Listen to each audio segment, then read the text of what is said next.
So now we move on to the first of the novice chases on the Tuesday, and it's the Arkle Chase 2022 Cheltenham Festival, DC. And firstly, we'll take a look at the betting if you want to take it away there. Yeah, so Fernie Hollow sits top the market at 2.38. Then you have Edward Stone at 5.5, Blue Lord at 6.0, Riviera Tail is 15.0, Haute Unculaire is 15.0, Third Time Lucky 21.0, St. Sam, Brave Shaska to about 21.0. Then you have Magic Days, Jungle Boogie, Course Sublime at 34.0, For Pleasure 40.0, Selden Edge 50s, and Big Price is the rest. So, as always, a very short price favourite at the top of the market. Nothing new there, unfortunately.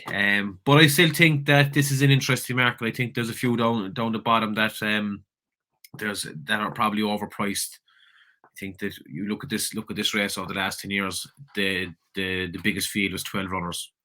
Second biggest was 11. Usually you're getting 5 to 7 to 8. Like, so if you're getting 3 places on this now at the moment, it's probably worth taking it. Like, Fernie Hollow could easily scare off. I think there's 24 entries. Fernie Hollow could scare off the majority of them. So it could have a completely different picture on the day.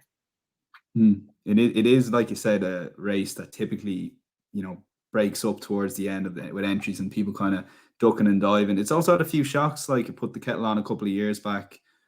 There is, like, obviously the Undersows of this world, the Shishkins, Favs, but Fernie Hollow, like, and there's the potential in Dublin Racing Festival to be meeting Blue Lord as well, which could be interesting. Yeah, like in the last 10 runnings of this, there have been 7 odds-on winners, and then three winners that weren't the favourites. Like, so I mean, it really is a race for the favourite. But again, I would probably, I wouldn't be going to say no that I expect there to be a shock this year. I think Fernie Hollow has looked very, very good, but I don't think I would advise anyone ever to be tying up their money for 2 months on a horse that short before Cheltenham. Although realistically, he's 2.38 there now. If he goes out and wins very easily at the Dublin Racing Festival, he is going to be odds and he's going to be a short price. So if that's your kind of bet, maybe take the 2.38 now. But that is not my kind of bet. Yeah, I'll tell you where I am with the race as well. The Christmas festival, I did back Riviera to tell. I thought the amount of pounds she was getting, and she impressed me in her first couple of chase starts. She would have been my sort of tip had she beaten Fernie Hollow for this race. And I see now it's 15.0. She's obviously gone out after that disappointing performance. It's not necessarily guaranteed she is going to show up the Arkle either. So I've kind of stayed clear away from that. What I was kind of looking at here at the current prices anyway is that 6.0 on Blue Lord, who's obviously 2 out of 2 over fences, and Simon Ayres confirmed that he will run at the Irish Arkle at the Dublin Racing Festival, which obviously would means he's more than likely going to take on Fernie Hollow amongst others. So I don't know. I just think we don't quite know how good this horse is over fences yet. Obviously, would have come second to the Supreme, well beaten second against Appreciated, but that was still a pretty good run. And considering he was kind of mixed performances over hurdles in general, just think he's taken to fence as well. Again, sometimes these horses, I think Notebook's a good example that a 130 hurdler potentially improves to a 150 plus chaser in just 1 year, and just because the horse takes to the fences. So at the current prices, I would have a little swing at Blue Lord at 6.0 before the Dublin Racing Festival, because I do expect him to put up a good performance against Fernie Hollow. And of course, he has the Cheltenham form, albeit a faller at the last year. And you do see that Supreme form, and obviously Appreciated won't be jumping fences this year.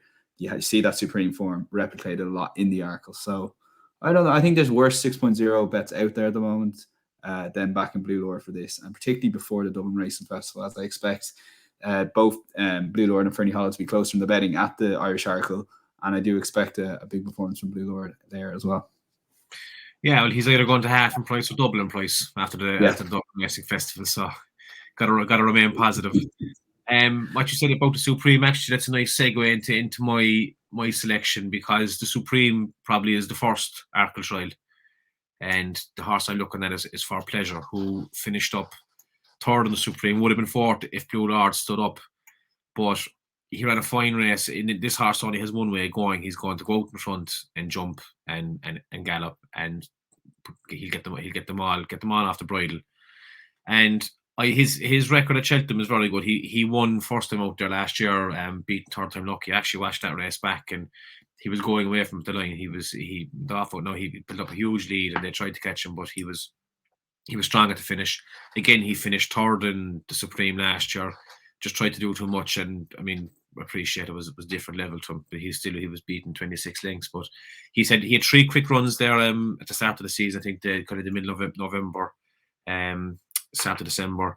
Edward Stone beat him. I think Edward Stone could probably be, I wouldn't say overlooked, his second favourite, but he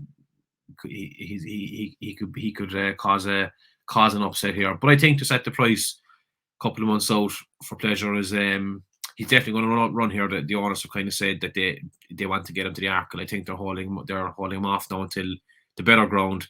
40.0 on the day. He's probably going to be half of that. You can stick in a bit of a place bet as well if you can, if you're getting 3 places on the day. And again, you're going to get an exciting run for your money, because he would probably be in front coming down the hill, and it's all about him just getting up the hill then and getting home. So yeah, I'll be sticking with him for pleasure at 40.0 or bigger. Very good. And at the rest of the runners, do you want to mention? I know Edward Stone there, St. Sam, although you probably go open trip, but you wouldn't know. Well, I wouldn't be going near St. Sam now or Riviera the Taylor Hawk, because 5-year-olds don't run well in this. I think it's like it is a high class race, high class horses going it, like in 2-mile chases. You're going as fast as they're going to go. So it does help to have maybe a bit more condition on you, a bit more experience. I think like another one that interested me a small bit was Core Sublime there at a big price. He has a bit of festival form there. I think he finished second in one of the worst triumph hurdles of all time. But he's with Henry de Bromhead now, who again, everyone knows how he can improve a horse for sending them over fences. He's 34.0. If he turns up in this, he could run well. And at the rest of them, again, like I don't expect a lot of these to turn up, so I haven't really looked down the bottom. But the types of Warlord there and Do Your Job is a 3-figure price, and he beat Edward Stone the day that for pleasure fell there. Like he's a massive price. If he turned up in this, he might cause a shock and run into a few places. But I'm going to stick with For Pleasure, and I think if Fernie Hollow turns up in the day, I would expect him to win. I think he's very good. Yeah, he's one for the Arkles, I think, on the day. And you now, of course, you can do your multiples on Matchbook. But yeah, Deasy, thanks very much. Do give us a thumbs up in the video and check out our other Cheltenham videos in